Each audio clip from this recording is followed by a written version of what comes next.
Thanks for joining us. I'm Diane Rehm. The Justice Department finds systematic discrimination by police in Ferguson.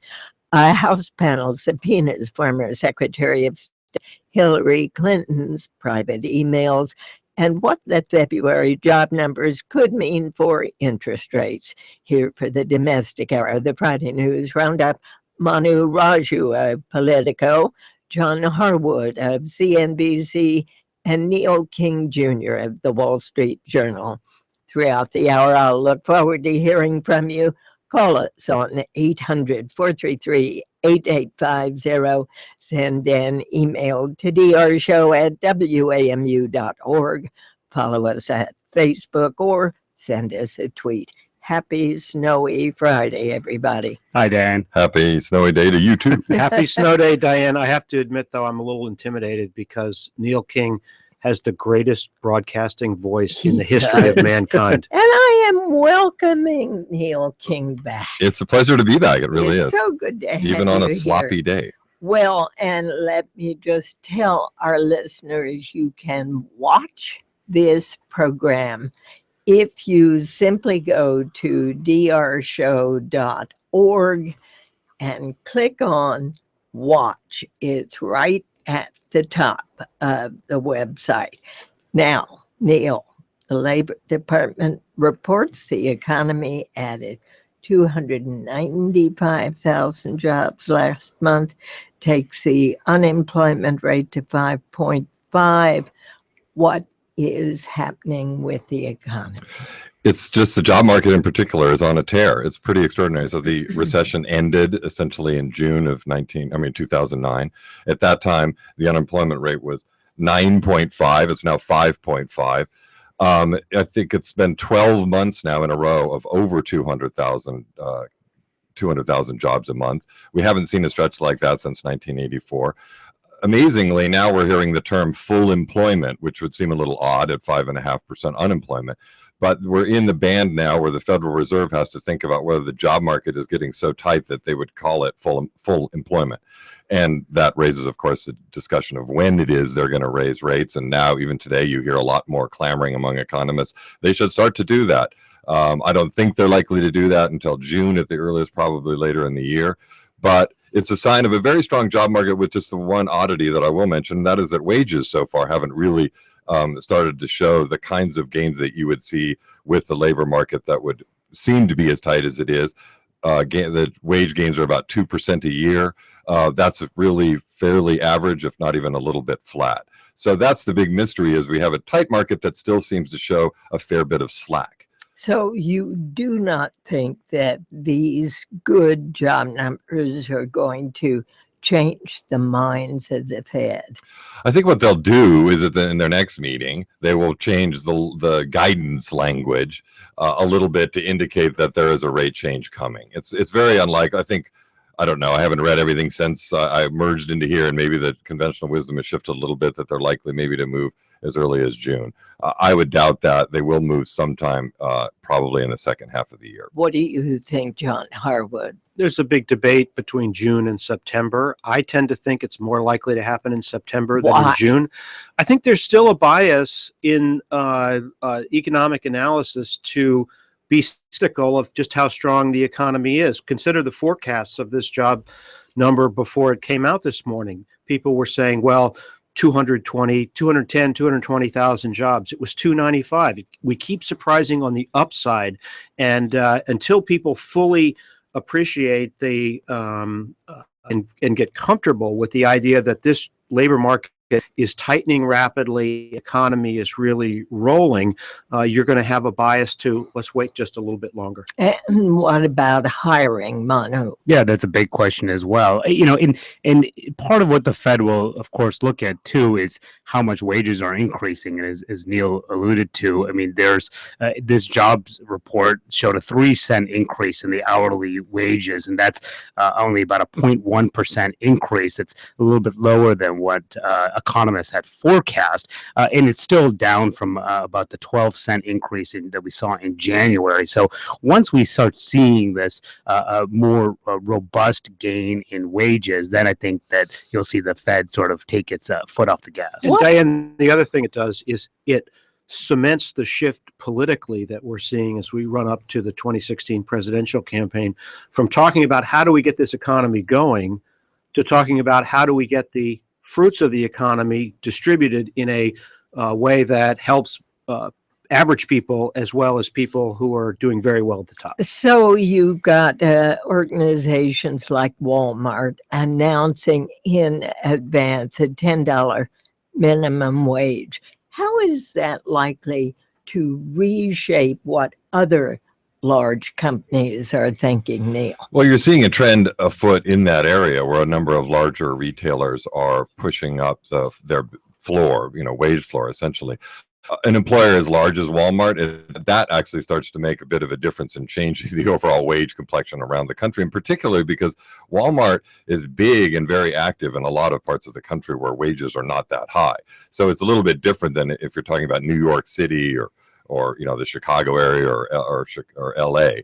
And I think one of the big questions that even when Walmart made that move was never totally clear was this of a sort of social statement on their part, a kind of a goodness of their hearts? And I think there was some element of that. I think there's been a lot of pressure put on a lot of these bigger retailers, but also whether or to what extent it was just a reflection of a tightening job market and higher competition for wages. So far, interestingly, we've seen most of the really intense increases, and there haven't been many intense increases on the wage side, in the restaurant industry, oddly enough, which has been one of the fastest growing areas, and also, of course, one of the lowest wage growth areas.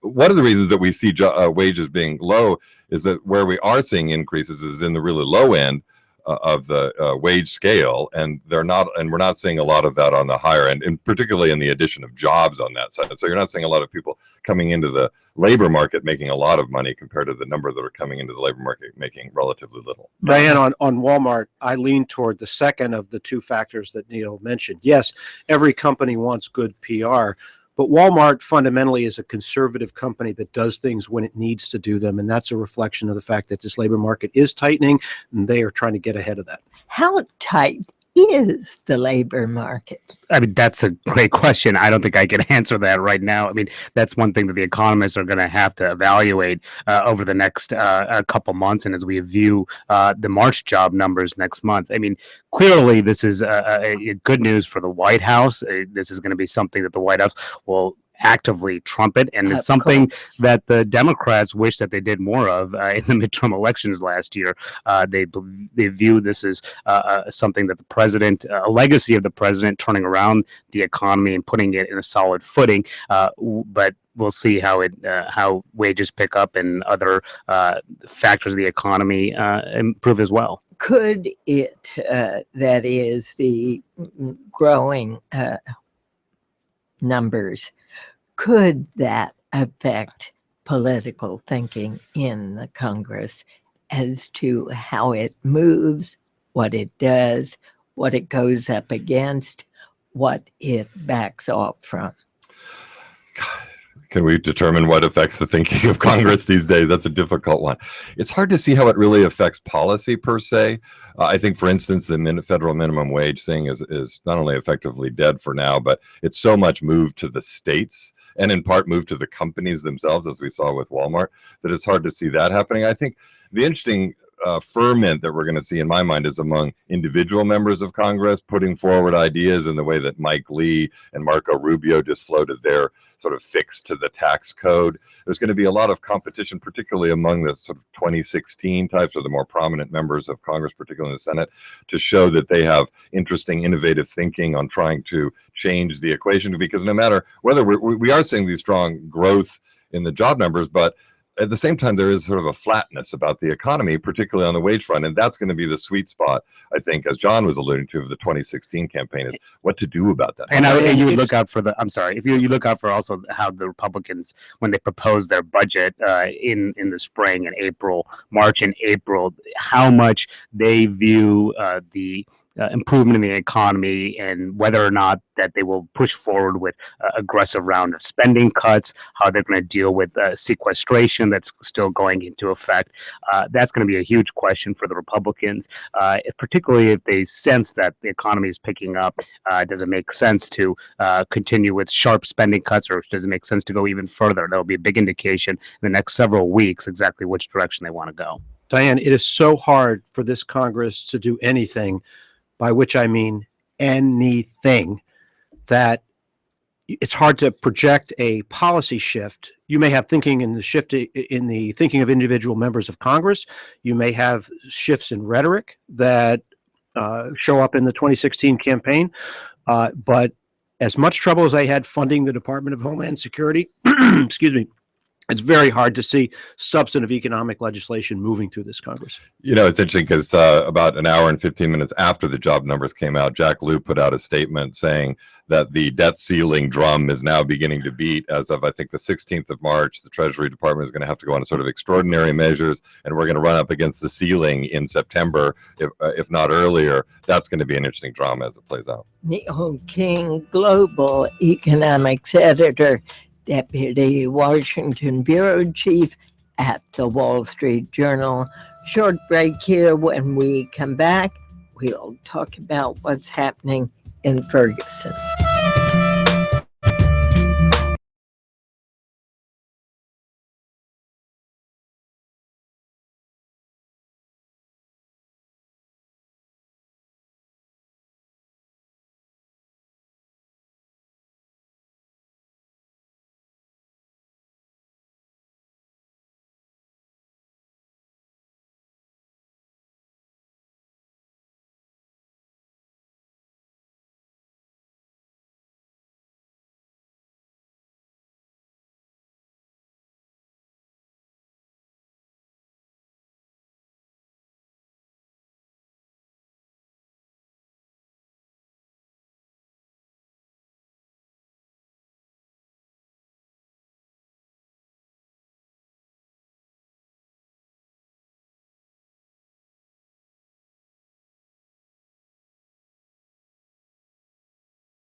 economy. All right, let's turn to Eric Holder's report from the Department of Justice slamming the Ferguson police force this week. Talk a bit about what that report had to say, John.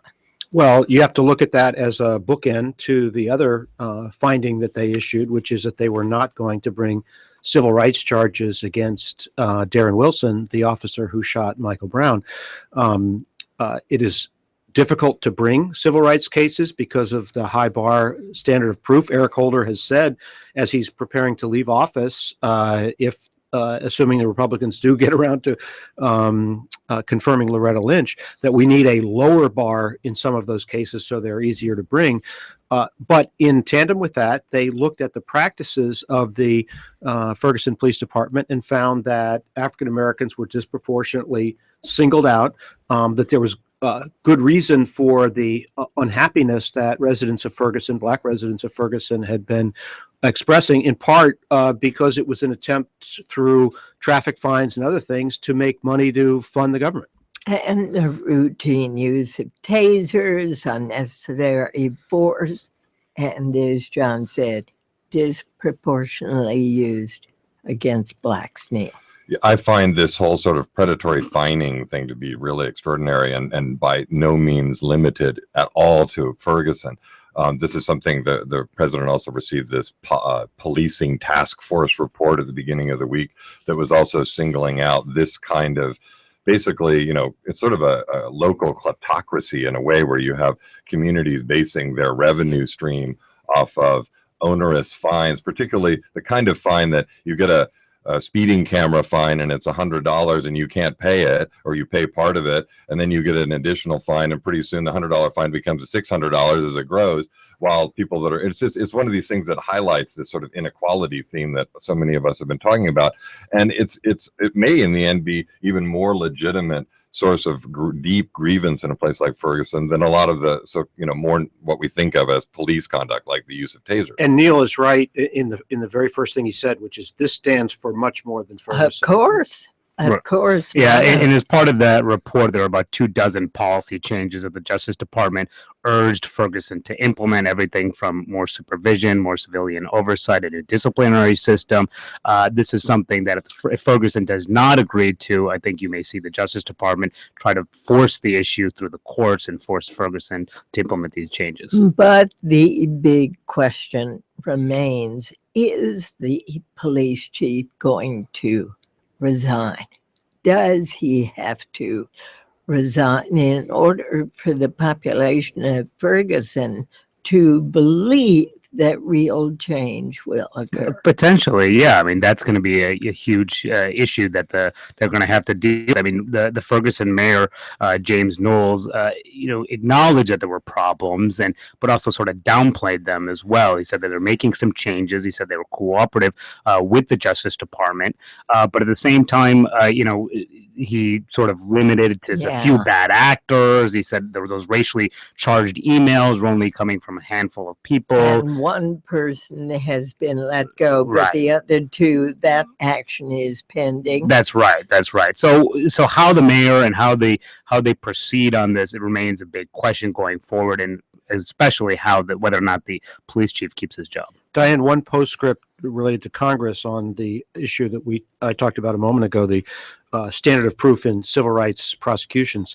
Holder called for a lower standard. I interviewed the other day Orrin Hatch, who's now the chairman of the Finance Committee, used to be chairman of the Judiciary Committee. He said, absolutely not. The standard is plenty low if you have the facts on your side, and they simply didn't have a powerful set of facts to support a prosecution of Darren Wilson. So that shows that Eric Holder expressed this desire, not likely to be gratified by this Congress anytime soon. What do you think, Neil? Yeah, I mean, it's I don't know if irony is the right word, but of this whole report is that it basically vindicated the grand jury finding that on most of the points of the factual points that we came to all understand, and there was obviously so much focus on at the time, Darren Wilson's story was not eroded and more or less held up. The thing that was conflicting evidence that apparently they could not include.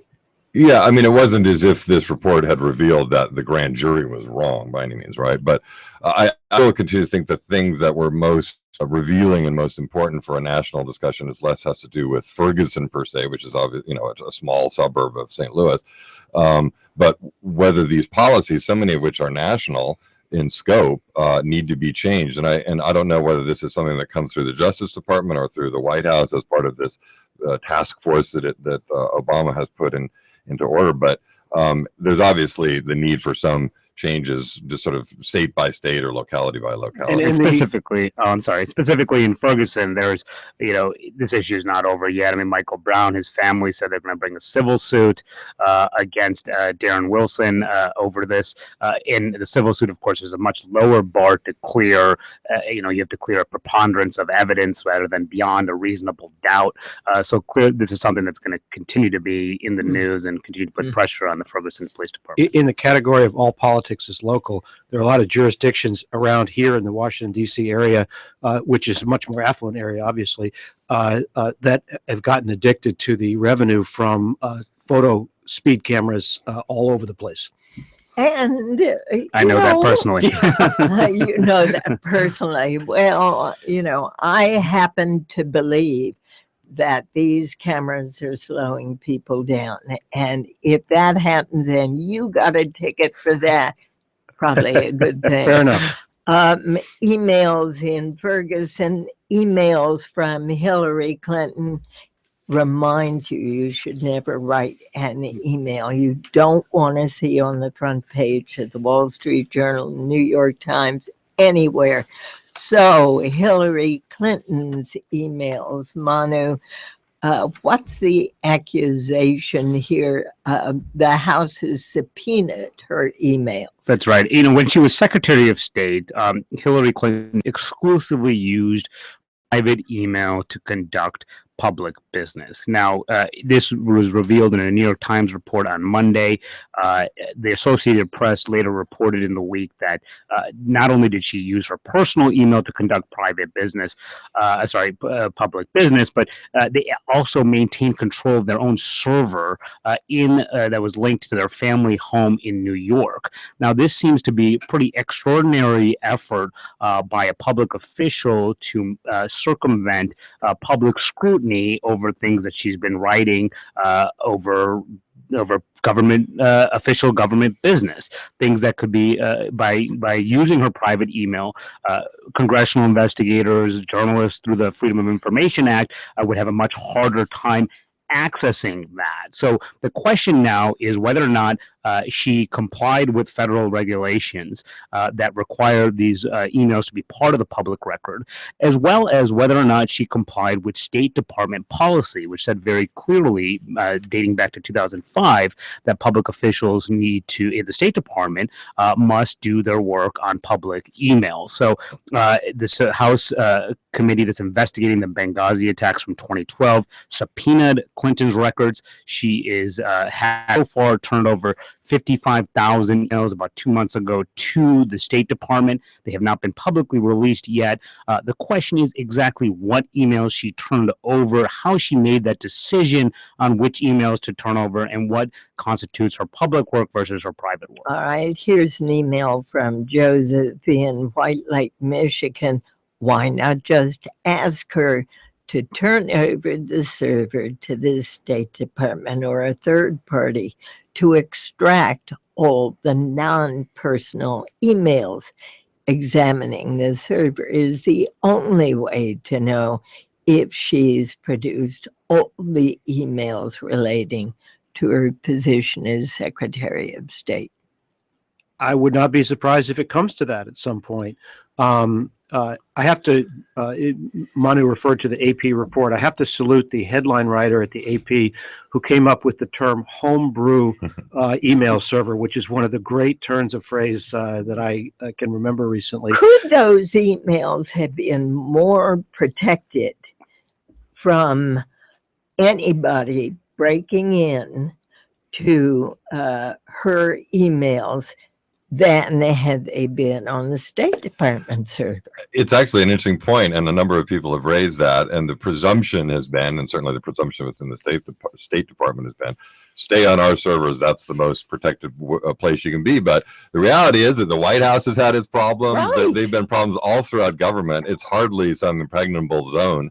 And I think and there have been people who have made the case that it's very possible that her server in New York was a better server in terms of its security than It's not like it was a Wayne's World kind of server. You're talking about a former president of the United States and a former senator. To me, what's so funny, I mean, there's so much about this that says so much about Hillary Clinton. I love the Times had that great story about how it became this status symbol within her realm to have your email be their domain name, email. And it's all that, like, the kind of weird inner prestige element of it, this hyper secrecy. It points to so much of what people fear about this whole kind of Clinton juggernaut in some way, and the fact that she had nobody to protect her flank kind of on the press side because she's kind of dormant. She hasn't started her campaign yet. She's taking this incoming fire. She hasn't exactly responded in the most laudable fashion this week in terms of what you would give you the sense that there's a fleet-footed kind of operation going on in her state. And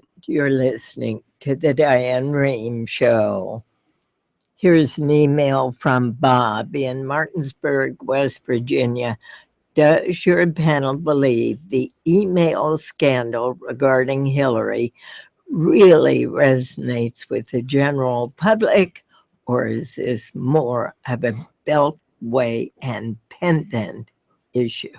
Well, it's clearly much more of a beltway press and partisan issue, but that's still a problem for Hillary Clinton. Whether or not the public focuses in on the details of this scandal, which they surely will not, the sustained attention to the question of whether Hillary Clinton is straightforward and open and honest, which is something that has sort of dogged her since she was First Lady, is not helpful to her campaign. And her people know it. They're trying to figure out how to deal with it now. As Neil indicated, there was nobody there to protect her with the clout or the inclination to protect her at the time she became Secretary of State by saying, hey, look, maybe we should just default to the State Department server rather than something that could feed this impression long run. And so we're going to have to see how long this thing lasts to determine how much. Yeah, I would say there are two things about the timing of this. One is that it's happening early enough that by the time of November 2016 rolls around, I'm not sure how many people will be talking about this. But the second thing is that it comes at a very difficult time for Hillary as well, because she's trying to begin the rollout of her campaign.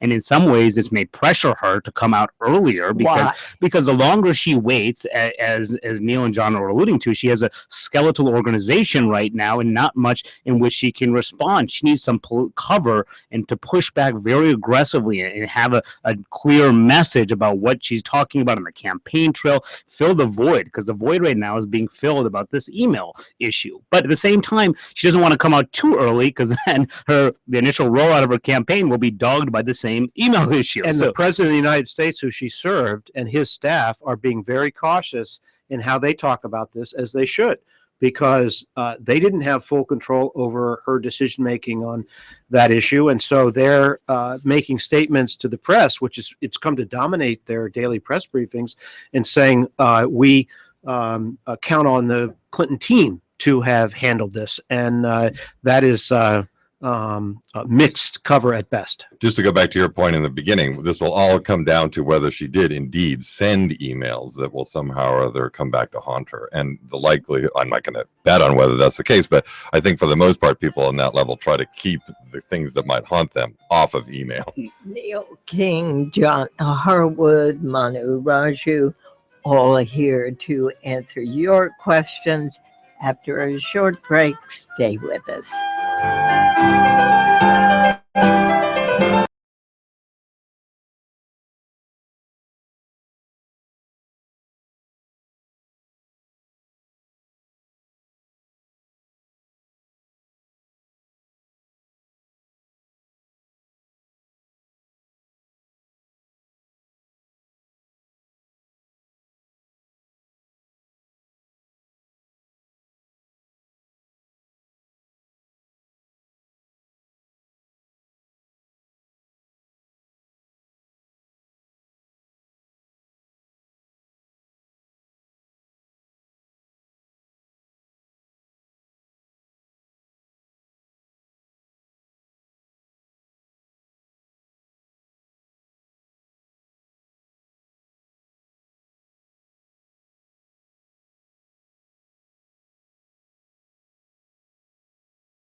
And welcome back. We've got lots more to cover in this hour. First, I want to go to the phones 800-433-8850 to Jane in Orleans, Massachusetts. Hi, you're on the air.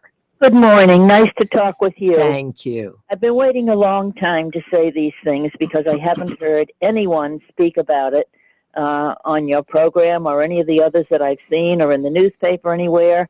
And that is the plight that those of us who live on a fixed income pretty much and some modest savings are facing, not being able to buy CDs, which are the safe thing that I always and many others always invested in through the years.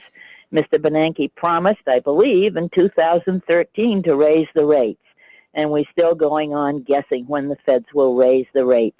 But this is a total non sequitur that nobody is paying attention to those of us who are not doing the stock market because we cannot do I understand that very well, Jane, and indeed that issue has been raised previously, but I'm glad you did so again to remind us. Neil? It's a fabulous point. I mean, we are living in this weird moment. It's not just the nation, but the world where, yes, we can point to signs of economic growth and we can point to that the job market is heating up, but where there's this flatness that's reflected in we don't have deflation here, but we have these extremely low inflation numbers. And essentially, you know, the reality of the Fed living at this essentially zero short-term interest rate environment is that you can get maybe 1% or 2% at most on your money if you put it in for a long term. And that really hurts particularly those that are older on fixed incomes that don't want to take the risk of being in the market. And it is a problem. And it's also one that's hard to see how it's going to turn around. And John, I want to move to Prime Minister Netanyahu's speech on Tuesday. And we heard shortly thereafter that Congress wanted to hold a vote next week on a bill requiring congressional approval of any Iran deal. Now it looks as though they're backing off. Talk about the reaction to Netanyahu's speech generally. Well, first of all, it was a very powerful speech, very well delivered by Benjamin Netanyahu. Of course, is immensely familiar with the United States, has appeared multiple times before Congress. And he stated the case based in fear, concern, skepticism about Iran, that this is going to be a bad deal. And it is not going, the time limit is bad. Allowing Iran to have some sort of nuclear infrastructure, even if not toward the production of a nuclear weapon, is dangerous and will allow them to break out and have a bomb and trigger a nuclear arms race in the Middle East. The point from the administration and from Democrats, who, by the way, blocked Mitch McConnell's plan that you mentioned to accelerate that vote, is that yes, there are reasons to be concerned about the deal. It's not an optimum deal. It doesn't solve all of our problems. Their point and the president's point is it's better than the alternative. And there was no alternative that is credible that Bibi Netanyahu offered. He said, you know, no, the alternative to this deal is not war. It's a better deal. What is a better deal, and how could you obtain one? We don't even know if Iran's going to take the one they're talking about right now. The thing that was extraordinary, just from the sheer theater, and it was amazing theater, is that you had a foreign leader come into the floor of the House to a rousing standing ovation that was quite prolonged, in order explicitly to criticize and take down a very active policy underway by the President of the United States, with a huge adoption by a large part of the House, of overall, at the exact time that his Secretary of State in Switzerland was actually talking with the foreign minister of Iran. I mean, it was beyond unprecedented in its moment in that regard.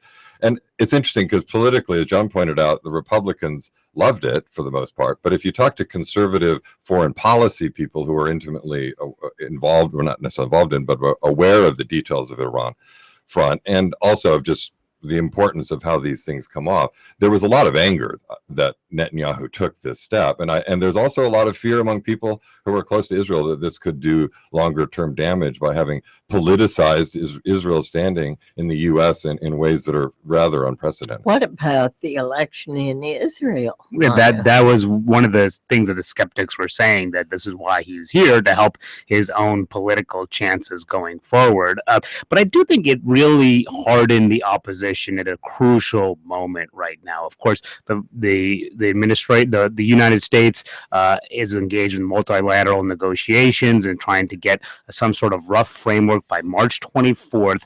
And the Democrats in Congress, who are skeptical of this Iran deal, have agreed to wait until after that March 24th deadline to push for either new sanctions or this idea of giving congressional approval to whatever deal the administration reaches. So after that March 24th deadline, I think it's going to be very hard for those same Democrats to endorse whatever the United States agrees to. I think that you probably are going to see a very strong push, a bipartisan push for congressional consent of this deal, particularly if it's one that Israel doesn't like. And it'll be very hard for the White House to sustain a veto if it ends up getting to that point. Do you believe that hard to sustain a veto if he gets the deal he wants? Oh, that's a tough calculus to make in the Senate in terms of where people would come down. I don't think that would happen, Diane. I don't think the Democratic Party would allow a Democratic president to be smacked down in that way. So I don't think they'd be able to get the votes. And what about the U.S. citizens' reaction to John Boehner going around the president, even to invite the prime minister to speak, knowing that the president was not consulted at all? We did polling on that. Basically, people aren't hugely intimately involved in all or aware of all the details of this, but there was not great appreciation for how this was done. I think it was something like a quarter that were supportive, something like that, in a poll that we had, and much larger among Republicans. But among Republicans, there was not a majority support for Boehner having done what he did. But it goes to the override point, Diane. It hardened the opposition, as Manu said, but it also partisanized the opposition, and in a way that would make it easier to hold Democrats together in support of what the president. But there's a reason why Boehner did that. I mean, he wasn't really concerned about the larger American public and how they view this move. He was concerned about how the House Republican Conference views this, and clearly this was a very thing that the House Republicans wanted.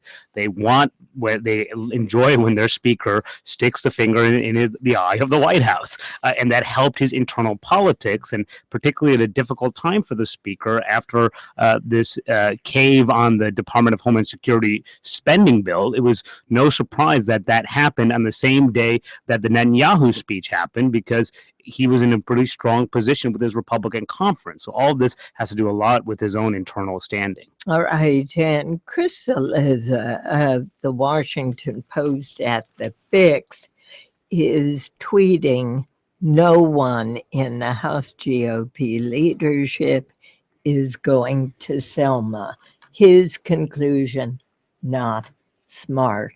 What do you make of that? John Boehner has said, Republican ranks do not include a single member of the House Republican leadership in this converging on Selma, Alabama, for a large commemoration of a civil rights anniversary. What do you make of that? I doubt it has a big political ramification. I talked yesterday to the staff of Martha Roby, a member from Alabama, who was recruiting Republicans to go. They have more Republicans going this time than they ever have before, 18 House members, 5 senators. President George W. Bush will also be present. I think from John Boehner's standpoint, he would feel that it's a little bit of a no-win situation, that he would be going down to try to make a point, but he'd be making a point with an audience that is not at all on his side, the side of House Republicans, and a visit would dramatize and punctuate that point. But gosh, the picture is larger than that, it seems to me, John. I mean, this is a huge commemoration. But I think George W. Bush can, his presence alongside President Obama stands for Republicans in a fairly powerful way. What do you think, Manu? I don't think they fully thought this through. I'm not sure if the Republican leadership, I don't think they made a calculated decision not to go. I think that they probably had scheduling conflicts and didn't clear their schedule out at the end. Pressure came on and they continued to go on with their own schedules. Scheduling conflicts, Neil? Well, I mean, they had a little bit more advance warning on this one, to say the least, than Obama did when it came to the huge march in Paris after the Hebdo killings. But on the other hand, that was one of those just like human moments where, whoa, they just didn't really know this was going to be happening and receiving the attention that it did. Who knows? Maybe there's still time. Maybe John Boehner will decide to jump on and play. And it also looks better. Steve Scalise, the House Majority Whip, he came under a lot of criticism after revelations that he once spoke at a white supremacist group. He is not going to this event either. Clearly, this is not the headline that they. All right, I suspect he would not be well received at the Selma March. All right, let's go to Cleveland, Ohio. Hi there, Carl. You're on the air. Good morning. I was calling from Cleveland, and I was going to say children have a right to play, regarding Ferguson and the things that have happened. And I believe they also have, we have to respect, and they should have the right to be shielded from toxic commercialism, where it involves legitimizing, evil acts in our society. Look, we have teaser commercials on at 8 p.m. in the evening now saying American crime and showing bloody scenes on our TV screen that are contrived. And children get exposed to these because of the lack of family. And our rec centers here in Cleveland, I'll tell you what, they're not open all the time, and there's not enough mentors there. Well, I fully agree. Play is important. Play takes a lot of stress and tough emotion out of the atmosphere. Part of what's happening across this country, not paying enough attention to infrastructure, including playgrounds. That is true. I would say children's play is a bipartisan issue, but support for public appropriations to add parks and fix roads and a whole range of infrastructure things is not. And I think there are people in many cities in the United States who would sympathize with the caller's argument. Absolutely. And you're listening to the Diane Rehm Show. Neil King, the president, signed a clean Department of Homeland Security funding bill.